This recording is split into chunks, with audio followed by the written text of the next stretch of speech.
রোদে বসে বসে মাথায় তেল নিচ্ছি। আর তেল নিচ্ছি মানে মাথাটা এত ব্যথা করছে, ঠান্ডা কেন কিসের জন্য বুঝতে পারছি না, সেই জন্য তেল নিচ্ছি। এই তেলটা আমার মাথা ধরলে আমি নিই।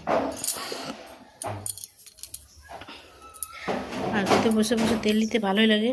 পুরো মাথাতে নিই, এইখানটা নিলাম, ঠুকে নিয়েছি আচ্ছা করে। আর একটা জিনিস দেখাচ্ছি, দাঁড়াও। এই যে আমাদের ঋদ্ধিমান শুয়ে আছে।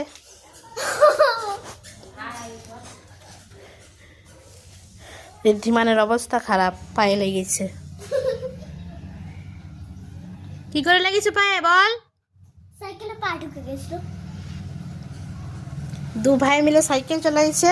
দু ভাই মানে আমার ছেলে ওম, আর পেছনে বসেছিল ঋদ্ধিমান। ঋদ্ধিমানের লুট ঢং একটু কম আছে। তো দেখি মুখটা দেখি লুট ঢং একটু কম আছে। জুতা মোজা পরেছিল তাও লেগেছে। আর পাটা দেখো ফুলে আছে।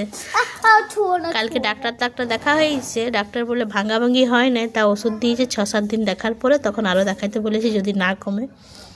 আশা করি ভাঙে নাই, কিন্তু ছোটো বাচ্চা তো ফুলে গেছে পাটা, দেখো কেমন। আর যে সবসময় লাফালাফি ছুটাছুটি করতে থাকে বদমাস, এসে এখন বিছানাতে শুয়ে।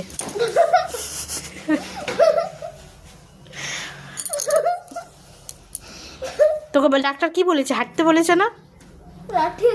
লাঠি দিয়ে? তো উঠ হাঁট। ওই তত বড় লাঠিটা রাখা আছে, ওটা দিয়ে। হ্যাঁ